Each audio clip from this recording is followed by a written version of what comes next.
introduce yourself? What's your name? What tribe are you from?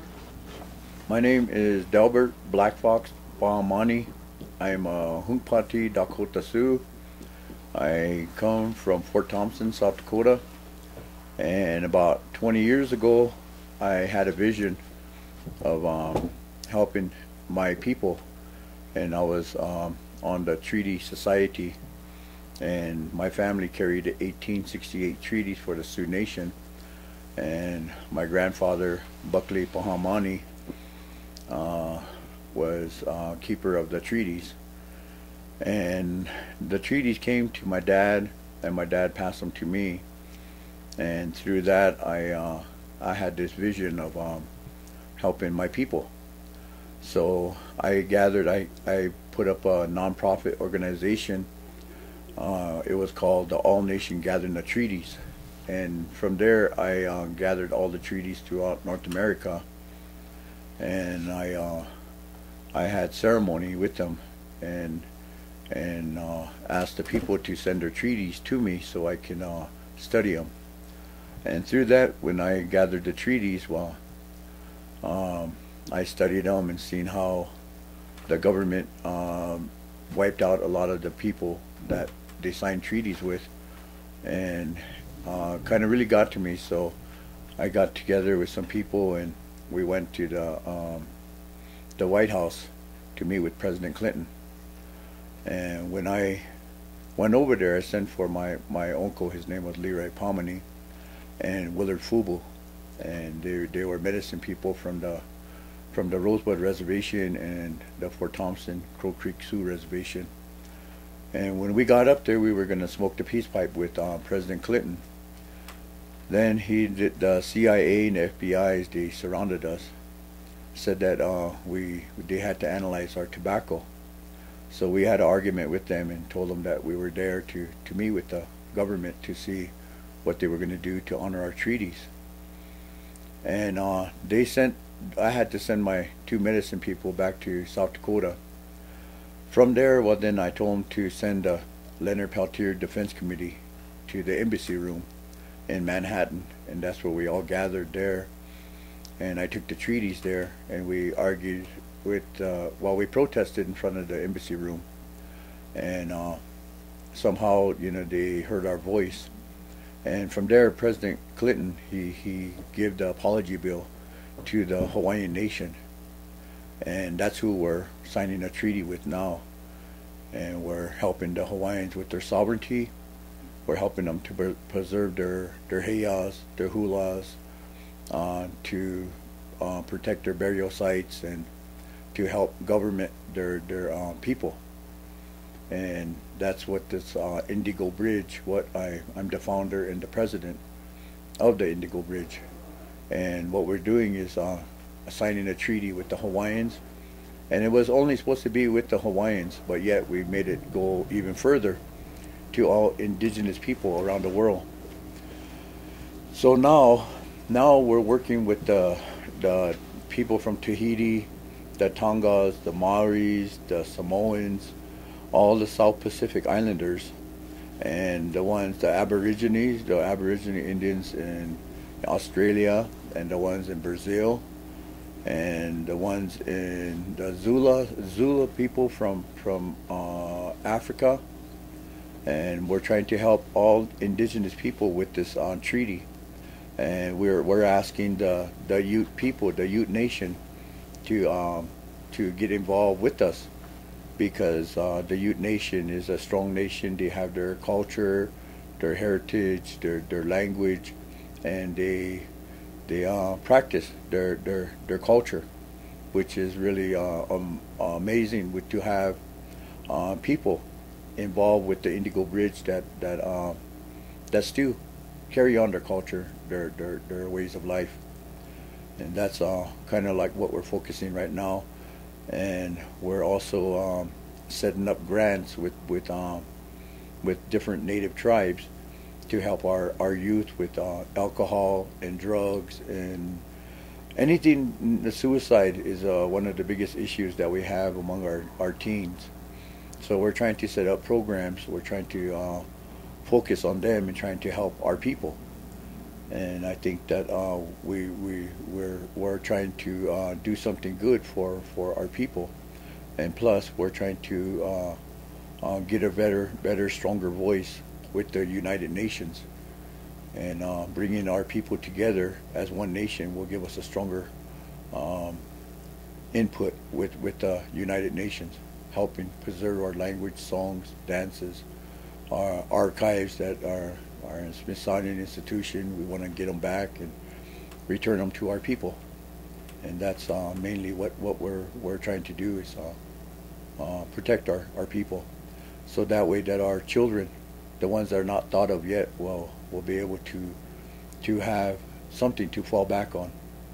And still yet we wanna get all the languages around the world, native language around the world, and open up 4 libraries across the United States, and honor the people that were forgotten. That's what we're focusing on right now. Okay, great. So you've mentioned some of the problems that are common in the community, suicide, alcoholism, and so forth. How would you see Indigo Bridge helping to solve some of those problems? Like, what sort of programs would you want to see evolve out of this process? Well, what we would like to do is have mainly jobs set up for them, because on our reservations we don't have enough jobs. We would like to set up job programs to even just have the boys go and clean out grandmother's backyard, and probably fix their windows or whatever we could do to create jobs for the youth, so they can be active among the community for the elders, and same time they would learn from the elders. We could set up programs for the elders to come and talk to the youth inside the schools. We could enforce our language and our culture inside of the schools. We need to do that more. That's some of the programs I would like to start out with the tribes. And 2, I would like to start out with the wellness centers around with the casinos, that we can have our sweat lodges, our Native American church, our sun dances, and all these things practiced, and get our people, young youth, involved with that. So the wellness centers would be using indigenous methods for healing and creating well-being. Yes, and we would like to teach our youth about our medicines, and how to make shampoo, and how to do different stuff like that, to get them involved with that. And yet we would like to go and have our elders get more involved, and it seemed like we kind of like pushed our elders aside, and it's very important for us Native people, every human being. It's very important for everybody to know where they're coming from, if they want to know where they're going to go in life. And that's what we're kind of trying to focus on, right, with the Indigo Bridge. Okay. So it sounds like there's 2 things going on. You want to help more local communities, your community and surrounding communities, as well as expand it to all indigenous tribes around the world eventually. Yes, because all indigenous people, like down in Brazil, they have medicine that can cure diabetes. They have stuff that can help with different kind of illness that we have among our people, and sharing our culture and learning from them. We can help them and they can help us. That's what the focus is, in connecting all indigenous people together. What role, if any, will the U.S. government play in the Indigo Bridge process of evolving? Well, the government, if they see something good going on, they wanna put their thumb on it and keep us down.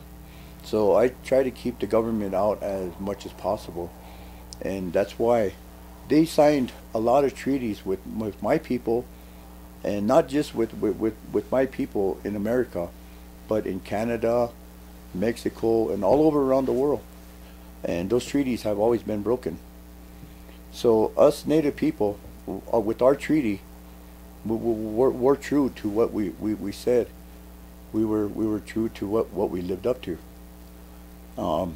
And with this treaty, I know it will be strong because we've made this treaty from our heart, the visions that we had, because we all went through that same kind of life of being massacred and put down, and Christianity is good, but we were beaten into our heads, our ancestors, you know that, and everything was stolen from us, and it was all in the eyes of God.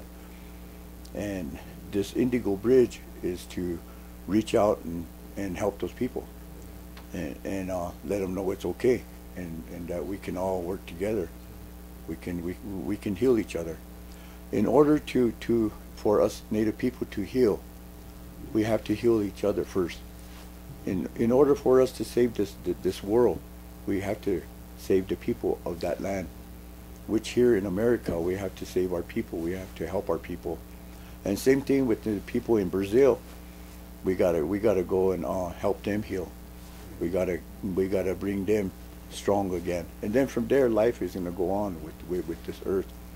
Our air will be protected. Our water, all these things will come back to life. It'll bring life back to the world.